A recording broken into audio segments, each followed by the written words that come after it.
Hello everyone, welcome to Jharkhand Pathshala. आज की इस वीडियो में हम लोग डिस्कस करेंगे द कैसल ऑफ ओट्रेंटो को एज अ गॉथिक नॉवल।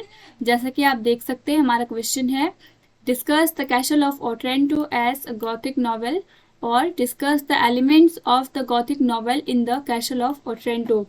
ये दोनों क्वेश्चन में से भी कोई भी एक क्वेश्चन अगर एग्जाम में आता है तो आप हमारे इस आंसर को यूज कर सकते हैं। तो चलिए देखते हैं कि किस प्रकार से आप एक अच्छा आंसर लिख सकते हैं ताकि आप एक अच्छा गुड मार्क्स आप एग्जाम में स्कोर कर सके। आंसर है the castle of Otranto is a well known Gothic novel by Horace Walpole who is a famous novelist of 18th century English literature. ये जो नॉवल है द कैसल ऑफ ओट्रेंटो, वो एक well known Gothic novel है, एक जाना माना प्रसिद्ध गॉथिक उपन्यास है जिसे लिखा था हॉरेस वॉलपॉल ने। और हॉरेस वॉलपॉल जो है वो 18वीं शताब्दी के इंग्लिश साहित्य के एक बहुत ही फेमस नॉवेलिस्ट रहे हैं। The present novel was published in 1764। ये जो नॉवल है द कैसल ऑफ ओट्रेंटो, इसे 1764 में पब्लिश किया गया था। It is considered to be the first Gothic novel with super natural incidents. और इस नॉवल को फर्स्ट गॉथिक नॉवल माना जाता है जिसमें सुपर नेचुरल एलिमेंट्स और सुपर नेचुरल इंसिडेंट्स का यूज हुआ है। In fact the journal of Gothic novel started in the 18th century in English literature. 18वीं शताब्दी में ही जो जर्नल है गॉथिक नॉवल का, उसकी शुरुआत हुई थी and became much popular among the readers for its thrilling romance. और ये जो नॉवल है इसे रीडर्स ने बहुत ही पसंद किया था, ये रीडर्स के बीच में बहुत पॉपुलर हुआ था अपने थ्रिलिंग रोमांस के लिए। The present novel introduces Manfred. ये जो नॉवल है द कैसल ऑफ ओट्रेंटो, वो इंट्रोड्यूस करता है मैनफ्रेड से। ये जो मैनफ्रेड है ये इस नॉवल का गॉथिक विलन है, प्रिंस ऑफ ओट्रेंटो। और ये ओट्रेंटो जो किला है, कैसल है ओट्रेंटो का, उसका प्रिंस है, उसका राजकुमार था। Was hungry for power causes his downfall. वो हंग्री था पावर के लिए, अपनी सत्ता के लिए, प्रभुत्व के लिए, और यही कारण हुआ कि उसका पतन हो गया, डाउनफॉल हो गया। An ancient prophecy that the castle and lordship of Otranto should pass from the present family whenever the real owner should be grown too large to inhabit it, Max and Manfred Anaxius। एक ancient prophecy हुआ था कि जब भी इस castle का असली वारिस जो है वो इस कैसल को संभालने के लायक हो जाएगा तो ये कैसल उसके हाथों में चला जाएगा, उसके प्रभुत्व में आ जाएगा। और यही बात जो है, यही एंशिएंट प्रोफेसी मैनफ्रेड को एनेक्सियस करती है, उसे चिंता में डाल देती है। The novel deals with story of Manfred and his family as well as his evil plan to capture the castle. और ये जो स्टोरी है the castle of Otranto novel की स्टोरी जो है वो डील करती है स्टोरी ऑफ मैनफ्रेड से, मैनफ्रेड की कहानी से, और उसके साथ ही साथ उसके फैमिली की कहानी से भी। और इसमें इविल प्लान को दिखाया गया है कि किस प्रकार मैनफ्रेड जो है वो एक इविल प्लान बनाता है इस कैसल ऑफ ओट्रेंटो को अपने कैप्चर में रखने के लिए। The term Gothic novel refers to stories of horror and romance. ये जो टर्म है गॉथिक नॉवल, ये रेफर करता है stories of horror and romance. जो हॉरर और रोमांस टाइप की जो स्टोरीज होती है उससे गॉथिक नॉवल रेफर करता है। It deals with super natural events, follows the plots of suspense and mystery. और ये नॉवल डील करता है सुपर नेचुरल इवेंट्स से, जैसे कि हो गया प्लॉट्स ऑफ सस्पेंस, कुछ रहस्यमय टाइप का प्लॉट होता है जिसमें सस्पेंस होता है और मिस्ट्री होता है, रहस्य होता है। हॉन्टेड हाउस और कैसल, मॉन्स्टर्स, कर्सेस और prophecies, intense emotions, madness of hero and strange as well as troubling events are generally the elements of the gothic novel। यहाँ पर गॉथिक नॉवल के कुछ एलिमेंट्स बताए गए हैं जो कि है हॉन्टेड हाउस, एक डरावना सा घर, और कैसल एक किला, मॉन्स्टर एक दैत्य, और कर्सेस मतलब कि श्राप, और प्रोफेसीज मतलब कि कुछ भविष्यवाणी वगैरह। इंटेंस इमोशन तीव्र इमोशन मतलब कि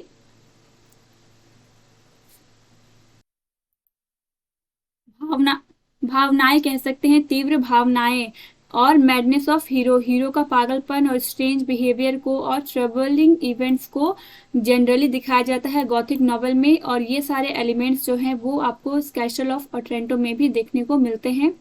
the castle of Otranto contains almost all above Gothic elements, और जो कैसल ऑफ ओट्रेंटो है वो ऑलमोस्ट ये सभी गॉथिक एलिमेंट्स को कंटेन करता है, मतलब कि ये सारे ही एलिमेंट्स जो हैं गॉथिक एलिमेंट्स, इनके नाम यहाँ बताए गए, ये सब इस द कैसल ऑफ ओट्रेंटो के नॉवल में है।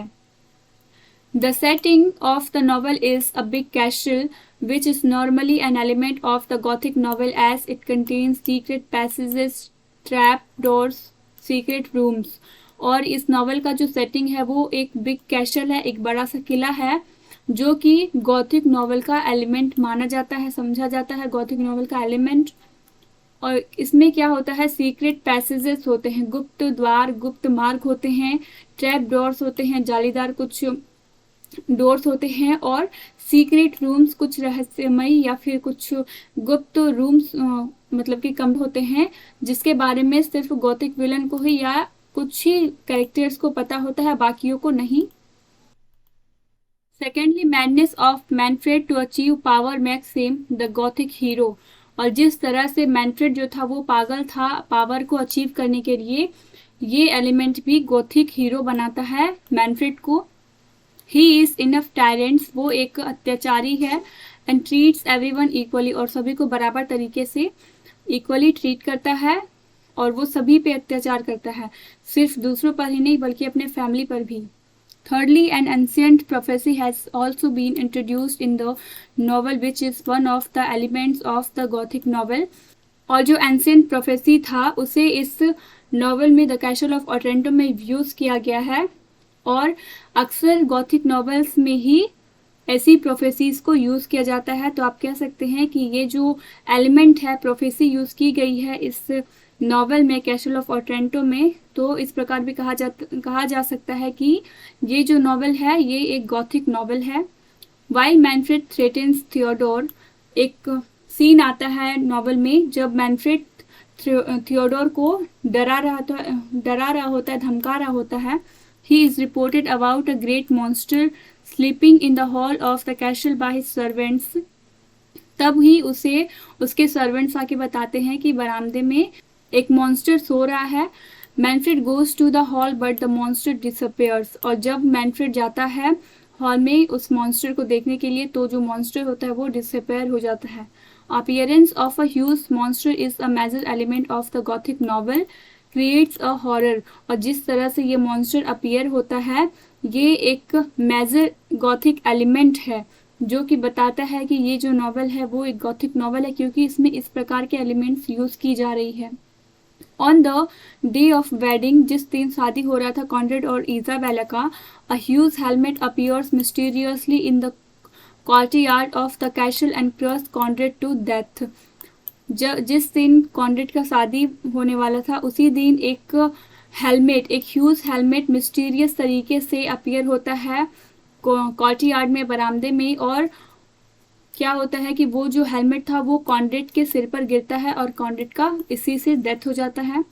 This incident creates the sense of mystery and suspense when a gigantic helmet unexpectedly falls from overhead killing Conrad। और ये जो इंसिडेंट है वो क्रिएट करता है मिस्ट्री को, रहस्य को, और सस्पेंस क्रिएट करता है जब एक बहुत ही बड़ा हेलमेट अनएक्सपेक्टेडली गिर जाता है कॉन्रेड के सिर पर और कॉन्रेड का डेथ हो जाता है। It was a enormous helmet who had made the ancient prophecy about the further honor of the castle। और यही वो हेलमेट था, यही वो enormous helmet था, विशाल हेलमेट था जिसने प्रोफेसी की थी उस कि इस कैसल का फर्दर ऑनर कौन होगा, आगे का ऑनर कौन होगा। It is the example of super natural element in the present novel. और ये भी एक एग्जाम्पल है सुपर नेचुरल एलिमेंट का इस नॉवल में।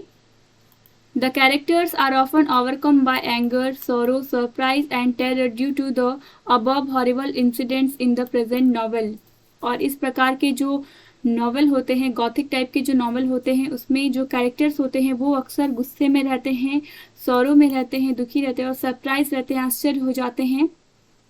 टेरर भी दिखाया जाता है गॉथिक नॉवेल्स में, क्योंकि जो इस प्रकार के इंसिडेंट जो गॉथिक इंसिडेंट्स होते रहते हैं, हॉरिबल इंसिडेंट्स होते रहते हैं, उसके कारण जो कैरेक्टर्स होते हैं नॉवेल के वो थोड़े गुस्से में रहते हैं, डरे हुए टाइप के रहते हैं। Female characters are also found in distress in the novel due to fear of tyrannical Manfred.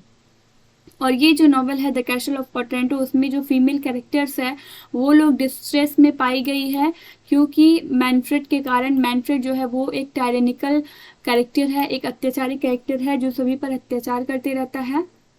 In this way we can find almost all the elements of Gothic novel in the Castle of Otranto in respect of setting, sentiments and events।